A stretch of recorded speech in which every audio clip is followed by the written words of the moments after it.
911, what is your emergency? There have been 2 gunshots. Okay, where's the shots coming from? The daughter came over here and said that somebody shot her parents. At 6:20 a.m. on Tuesday, September 2nd, 2003, a sleepy community in Bellevue, Idaho awoke to the sounds of gunshots ringing out. Shortly afterwards, the sounds of sirens filled the valley as officers from the Blaine County Sheriff's Office rushed to the home of Diane and Alan Johnson. Inside, they discovered a bloody scene. Diane lay in the bed with a single gunshot wound to the head, and Alan lay dead on the floor beside her with a single gunshot wound to the chest. Their 16-year-old daughter, Sarah, was unharmed but hysterical. As investigators worked to piece together the clues left behind, they uncovered startling secrets that led to a shocking revelation. But who had Diane and Alan made an enemy of? And what led up to their tragic demise? Hello, and welcome back to M7 Crime Storytime, where we cover solved, unsolved, and twisted cases from around the world. Today, we dive into the twisted case of Sarah Johnson. Bellevue, Idaho is a small, quiet town with a population of just 2,500. Located in Blaine County, it's known for its rich soil, potatoes, trout farming, and precious stones as much as its unspoiled, rugged landscapes. Founded in 1882, the town is located on a mile-wide plateau and was a western mountain town. Its residents thrived in the mining industry, having mined $60 million worth of silver, gold, and lead from the ground. Bellevue offers its residents the comfort of suburban living mixed with the rural peace and quiet. The town has a crime rate that's generally lower than the U.S. national average, and that's why, in 2003, the deaths of Diane and Alan Johnson shocked the peaceful community to its core. On September 2nd, 2003, the Blaine County Sheriff's Office received a distressing 911 call from Kim Richards. 911, what is your emergency? There have been 2 gunshots. Okay, where's the shots coming from? The daughter came over here and said that somebody shot her parents. According to Kim, her neighbor's 16-year-old daughter, Sarah Johnson, had come running to her door screaming that her parents, 52-year-old Diane and 46-year-old Alan Scott Johnson, had been murdered. Officers and first responders were dispatched to the scene immediately. When law enforcement officials arrived, they entered the house and found a gruesome scene before them. In the bed, they found Diane with a gunshot to her head. She appeared to have been killed while she slept. The walls and the ceiling near the headboard were splattered with blood, and a fragment of skull was on the floor. On the floor next to Diane's side of the bed was the body of her husband, Alan. He was clad only in a towel, and blood was pooling beneath him. At first glance, investigators believed it was an open and shut case. It appeared to have been a case of murder-suicide. But as they looked closer at the crime scene, their opinion quickly changed. Investigators could hear the sound of water running and followed the blood trail back to the ensuite bathroom. The shower was left on. When officers turned the water faucet off, they saw blood splatter and a distinct bullet hole on the shower wall. Investigators began searching the house for more clues. On the bedroom floor was what investigators believed was the murder weapon, a .264 caliber Winston rifle. At the foot of the bed in which Diane lay dead were 2 kitchen knives. Another knife was found on their son Matt's bed. The clues at the scene puzzled investigators. That certainly was a mystery to us. We have these 2 homicides, and why are these knives placed in the manner that they are, and what does that mean? There was no sign of forced entry, as it was noted that the Johnsons didn't lock the doors, a fact that only those close to the family would know. The house hadn't been ransacked as one would expect from a possible robbery gone wrong. Officers at the scene questioned Sarah as to what she remembered before she ran to her neighbor's house for help. She explained to investigators that she'd been asleep when she heard a gunshot. She ran to her parents' bedroom and called out for her mother, and that was when she heard a second gunshot. Without hesitation, Sarah ran to her neighbor's house for help. She didn't see the intruder. The statement was corroborated by the neighbor who called 911, Kim Richards. On the property was a guest house which had been rented out to a close friend of Alan's, 45-year-old Mel Spiegel. Investigators entered the house and found a rather incriminating piece of evidence on the bed, the scope belonging to the same rifle found at the crime scene. However, Mel was nowhere to be found. his convenient disappearance had made him a possible person of interest for investigators. The entire property was sealed off on the orders of lead investigator, Sergeant Walt Femling. He also told officers to stop the waste disposal truck from removing any trash cans from the property. I yelled at one of my deputies to run over there and stop him from doing what he was doing. That garbage truck was one house away and almost took this evidence. The theory was that Mel may have had an altercation with Alan and Diane and killed them in the heat of the moment. As they worked through this theory, forensics teams searched through the trash cans and discovered even more evidence. Inside, they found a pink bathrobe that had been bundled up. Once crime scene technicians opened the bathrobe, they found a latex glove, a single brown leather glove that matched the one found in the Johnsons' bedroom, and ammunition for a .25 caliber gun. All the evidence was tagged and sent off for DNA testing while investigators developed their own scenario. It was now becoming clear to investigators that whomever killed the couple knew about the unlocked doors and the day the trash was removed. It was possible the killer threw the evidence in the trash before fleeing the scene. It was time to call in Mel Spiegel. Hours after the double homicide, sheriff's deputies received news that Mel Spiegel had been found in Boise, Idaho. Mel agreed to speak with investigators and met them at the police station in Boise. Investigators asked Mel about his whereabouts that morning. Mel said he spent the weekend with his family and was planning to return to Bellevue in a week. Investigators contacted Mel's family members, who confirmed his alibi. Mel was asked about his relationship with Alan and Diane. He told officers that he'd been renting the guest house from the couple for years, and he shared a very good and close relationship with them. When asked about the rifle used in the murders, Mel admitted that it did belong to him. However, he said it had been locked away in his closet before he left for Boise over the weekend. Investigators then asked Mel about anyone he believed that may have made enemies with the couple. Mel revealed that Alan and Diane were starting to grow worried about their daughter, Sarah. She'd started dating a 19-year-old boy named Bruno Santos. From what Mel had heard, Bruno was living in the country illegally and selling drugs to make a living. I directly asked Mel Spiegel who he thought we should be looking at, and he's the one that told me about Bruno Santos. It was a bit of a stretch for investigators, but Mel urged them to speak to other family members. Investigators did just that and started to put together a picture of the Johnson family. Alan and Diane met in the early 1980s. Diane had been in a relationship before meeting Alan and had a toddler son named Matt.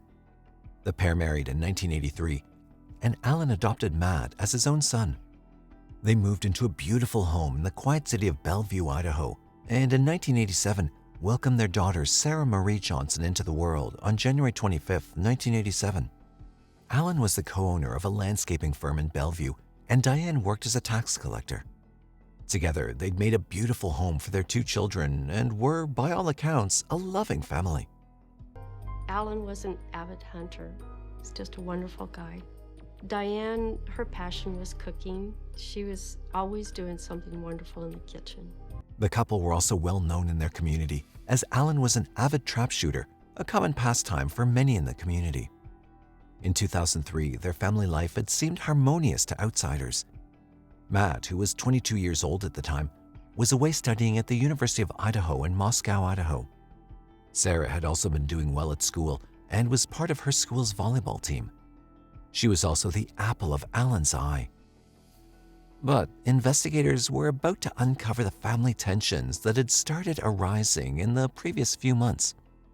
Having cleared Mel as a possible suspect, investigators now took his advice and returned to Bellevue to speak with family members.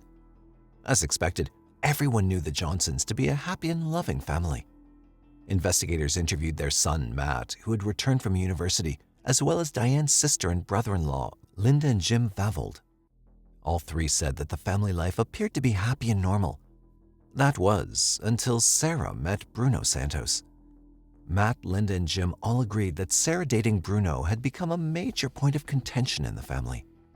Over the few months leading up to the murder, tensions had gotten worse within the household. But being a teenager, Sarah naturally rebelled against her parents' rules. Even when her parents forbid Sarah from seeing Bruno again, she continued to defy them. Diane and I were in the kitchen, and I asked her, do they love each other? And she said, well, she says that they do. And I said, well, if they think they love each other, you won't be able to keep them away from each other. However, Jim revealed information to the investigators that could possibly have given Bruno a reason to murder Diane and Alan. Days before the murders, Alan and Diane had discovered that Sarah had been lying about spending the night at a female friend's house. Sarah had spent the night with Bruno instead. Alan called Jim and told him what happened. Alan then asked Jim to come with them to confront Bruno. Jim told investigators that Alan was furious and threatened to report Bruno to police for assaulting Sarah as she was underage. The two men then left with Sarah. A charge of such a serious nature could spell deportation for Bruno. After listening to what Jim had revealed, investigators believed that this was motive enough for Bruno to eliminate the Johnsons. It was time to speak to Bruno Santos. County police were familiar with Bruno Santos. He was a high school dropout and had been involved in a few minor drug-related crimes. When he was taken in for questioning, he became confrontational with investigators.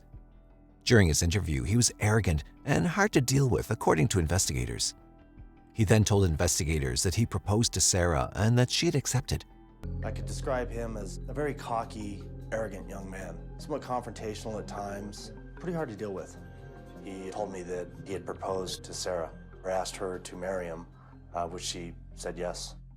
Investigators believe that he'd said this to prove that he loved Sarah and wouldn't have done anything to jeopardize their relationship. When investigators asked him about his whereabouts on the morning of the murders, Bruno said that he was asleep on the couch at his home. He told officers to contact his mother, who confirmed that she'd been at home with him. For investigators, this was still not a strong alibi. When investigators asked Bruno about Alan and Diane, his attitude towards the Johnsons was obvious. He wasn't a fan of the couple. Our first thought was Bruno. We figured he was angry with Diane and Alan. He decided to get rid of them so that he and Sarah could be together. Back at the Johnsons' house, forensic teams were collecting evidence from the entire home. They'd used a UV light to comb through every part of the house for possible blood evidence that could indicate an escape route taken by the killer. While searching Sarah's room, they found blood splatter and bone fragments on a wall in Sarah's room. This discovery only added to the mystery of the shooting. The blood and bone were sent to the lab for testing. This discovery had investigators questioning if Sarah was being honest about what she really saw that morning. A search of the room led investigators to even more evidence. A single brown leather glove, the same one that was found bundled up in the trash. A key to the guest house and unspent .264 caliber shells were also found in Sarah's room. On one of the unspent shells was tissue matter, possibly transferred from the glove when the killer tried to hide evidence. This too was sent to forensics for testing. Investigators now believe that Bruno may have killed Sarah's parents and went to her to help him get rid of the evidence. Investigators served Bruno and his mother with a search warrant to collect evidence from their house. All the clothes he wore on that day, including his shoes, were taken in for testing. His fingerprints were also taken to test against any found at the crime scene. Bruno was taken to the hospital where a DNA sample was taken for testing. Hair clippings and hand scrapings were also collected for evidence. Bruno was announced as the prime suspect in the murders of Alan and Diane Johnson. However, investigators were about to receive information that was going to take the investigation in a completely unexpected direction. Having thoroughly tested the clothes and shoes taken from Bruno, forensic experts couldn't find any trace of blood belonging to either Diane or Alan. At the actual crime scene, there were no traces of DNA, hairs, or fingerprints found anywhere near the bodies of Alan or Diane, nor was there any physical evidence that placed Bruno in the couple's room. The test done on the gloves and bathrobe also came back with a negative result. We never found his DNA, fingerprints, or anything in the crime scene, and any of Alan or Diane's blood or DNA on any of his clothing. Investigators were stumped. They were sure that Bruno had the most reason to kill both Alan and Diane. However, the complete lack of physical evidence that should have placed Bruno at the scene suggested he was telling them the truth. Bruno was eventually eliminated as a suspect in the case. As they looked at the case closely, their minds started to shift to someone else. Investigators began questioning Sarah's family and friends more intensely about her home and personal life. They'd come to discover that Sarah had been prescribed antidepressants and that her relationship with her parents was rocky at best. Family members said that they brushed off her behavior as being normal for a teenager. Sarah, they believed, was at the age when most children start to become rebellious and push against their parents' authority. But Linda, Sarah's aunt, started to grow suspicious with her niece's behavior. She told investigators that Sarah was not going through the normal grieving process. Linda said that Sarah showed more interest in returning to school and her friends than taking time to deal with the loss of both of her parents. She did not seem to be going through any sort of grief at all. She was not concerned about losing her mom and dad. She wanted to see her friends. She wanted to get her nails done. I mean, it was just really bizarre. Investigators then turned to some of Sarah's friends and asked them about her behavior since the death of her parents. They all agreed that Sarah was acting indifferent to the murders. They also told investigators that she seemed more interested in getting her nails painted. The one thing that stood out for them, though, was Sarah being more concerned for Bruno since his arrest. It was odd to them that Sarah was concerned rather than angry with her parents' alleged killer. Investigators didn't want to believe where their thoughts were taking them, as it was too horrible to imagine. But they had no choice except to look into Sarah as a possible suspect.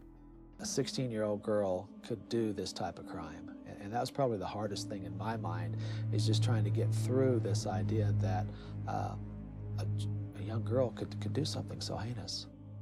The Johnsons' home was still an active crime scene, and now investigators were treating Sarah's room as a second area of interest. Investigators at the scene were now questioning how the blood splatter had reached that far. A gun expert was called to the house to take a closer look at the spatter pattern. After analyzing the direction from Alan and Diane's room to Sarah's, the gun expert concluded that both bedroom doors were open at the time of the shooting. Sarah Johnson's door was open also to allow the bone to go inside her bedroom, because the back edge where the hinges are also had blood deposits on it. So both of those doors were open, and there's a hall in between. Investigators had also called plumbers to the scene after clogging was reported in one of the bathroom toilets. The source of the clog appeared to be a shower cap. Investigators decided to interview Linda, Matt, and Mel Spiegel regarding some of the evidence they discovered. Matt and Linda both identified the pink bathrobe as belonging to Sarah. Mel confirmed that Sarah had a key to the guest house and often helped him clean up the place. He also told investigators that Sarah was aware of the gun that was kept in the closet. Investigators now needed to be able to link Sarah to all the evidence. But that was going to prove difficult, as eyewitnesses on the morning of the murders said that Sarah didn't have any traces of blood on her when she ran to a neighbor's house begging for help. This was also confirmed by forensics experts who used luminol to test for any blood splatter on Sarah's clothes and found nothing at all. Investigators issued a warrant to confiscate and test the clothes Sarah had been wearing in the morning. Meanwhile, investigators wanted to speak to Sarah again and see if her story had changed since they last spoke to her. Investigators once again called Sarah in for an interview. She'd been staying with her aunt and uncle. Small inconsistencies were noted in Sarah's story. Overall, investigators found that her story had changed at least 5 different times. In some explanations, she said she was asleep and woke up to the sound of a gunshot. In another, she said she'd been awake when she heard the first gunshot. Another time, she told investigators that she was still in her room when she heard the second gunshot, but once again changed her story and said she was outside her parents' bedroom when the second shot was fired. Sarah also had a hard time to remember if her parents' room door was open or closed at the time of the shooting. Investigators remained calm when questioning Sarah to avoid her picking up on their suspicions. They'd already been made aware that both bedroom doors were open, and that was the only explanation for the blood splatter on Sarah's bedroom wall. Sarah was asked to submit a DNA sample, hair samples, and hand scrapings as part of the investigation to clear her name. These were all sent for testing to the lab. The pajama top and bottom that Sarah was using on the morning of the murders were sent to the lab to be tested by forensic specialist Rod Englert. Under a high-powered microscope, Englert found no traces of blood on the front of the robe. However, on the back of the garment, he found patterns of high-velocity blood splatter. You get multiple stains that are very, very tiny, like little pencil touches. Numerous, even smaller than that are just layer upon layer especially when it's high energy. He also found blue cotton fibers and green specks of paint on the inside of the robe that matched the shirt worn by Sarah that morning. But the smoking gun moment was yet to come. Lab results had also confirmed that Sarah's DNA was found on the inner lining of the latex glove and gun residue on both pairs of the brown leather glove. We sent the robe, we sent the leather glove, and we sent the latex glove to a lab in Chicago, McCrone and Associates. They ultimately found gunshot residue on all three items. The blood found on the gloves and robe belonged to both Alan and Diane. This was more than enough for investigators to arrest and charge Sarah with the double homicide of Alan and Diane Johnson. On October 29, 2003, Sarah Johnson was arrested for the murders of her parents Alan and Diane Johnson. She was held without bail at the Blaine County Jail awaiting trial. Sarah, I have a warrant for your arrest for the murder of your parents, Diane and Alan Johnson. You're charged with 2 counts of murder, and you're under arrest. Okay? Stand up. The story of a teenage girl murdering her parents made headlines nationally and became a media sensation. Investigators and prosecutors had to develop a plausible argument that showed Sarah was motivated and capable of committing such a heinous crime. Relying on statements from family members and friends of both Sarah and her parents, they started to put together a twisted tale of a teenager in the throes of passion. Since Sarah had started dating Bruno, her parents had disapproved of the relationship. As a result, Sarah started to sneak around behind her parents' backs and acted out as any normal teenager would. However, the trigger for Sarah happened a few days before the murders. She'd lied to her parents about staying with a friend when in fact she was staying with Bruno. Her father's threats to have Bruno charged with assault and deported to Mexico pushed Sarah over the edge. Investigators and prosecutors believed that this was the moment Sarah had concocted the plan to get rid of her parents and live a happy life with Bruno. Being a fan of true crime and murder mysteries, Sarah believed that she had the perfect plot in place. On the morning of the murders, she got up and went to the guest house to retrieve the rifle. She then put on latex gloves, leather gloves, a shower cap to avoid blood splatter on her hair, and her bathrobe backwards to avoid any blood touching her clothes. Sarah then went to her parents' room when she heard her father get into the shower. She shot Diane in the head while she slept. Sarah then heard her father Alan call out and open the bathroom door and shot him in the chest. After committing the murders, she placed knives in the bedrooms to stage the scene as if an intruder killed her parents. She then bundled up the evidence and threw it away in the trash, knowing the waste disposal company would pick up the evidence before investigators could find it. However, that didn't go to plan. Added to that, she didn't take into account the evidence that would be found in her room and the shower cap that had gotten lodged in the plumbing system. The evidence against Sarah was glaring, and it was time to go to trial. In February 2005, 2 years after her parents' murders, Sarah Johnson, aged 18, went on trial for their murders. Her defense team argued that Sarah was innocent and that her parents were murdered by an intruder. The prosecution, though, were ready with their argument.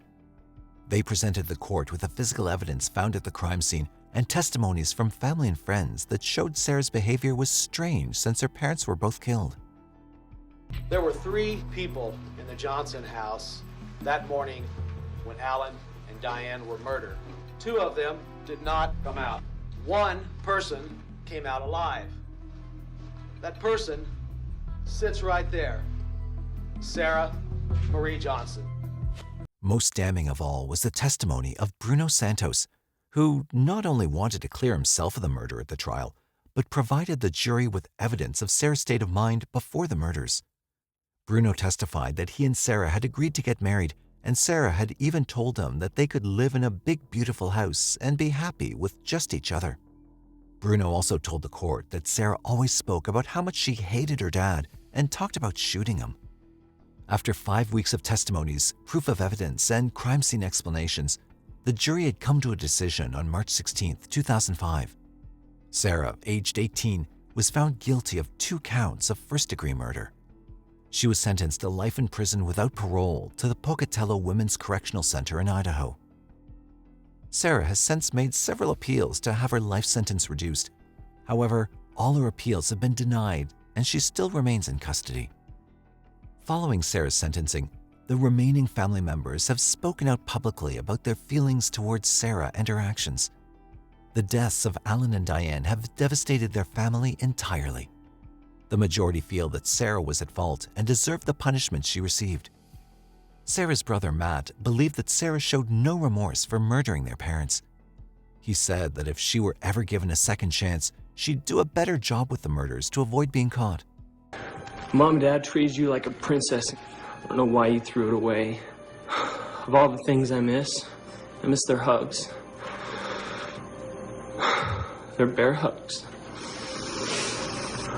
And Judge, I would like to see the maximum because after tomorrow and you read your sentencing, I don't want to ever have to hear about her or this event ever again.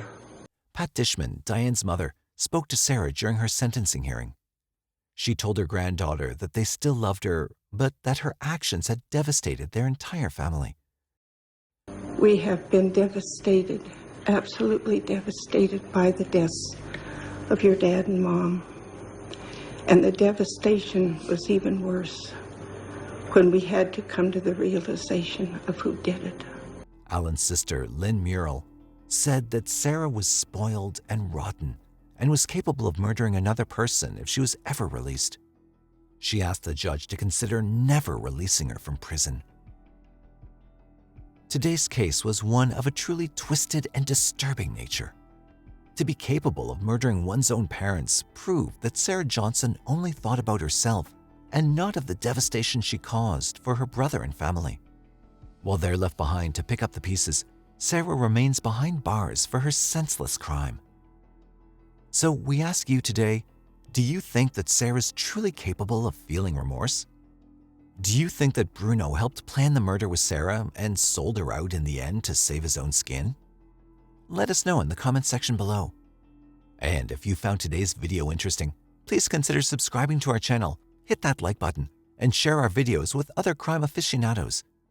Also, if you have any crime story that you'd like us to cover, leave us a message in the comment section below. Until next time, stay safe.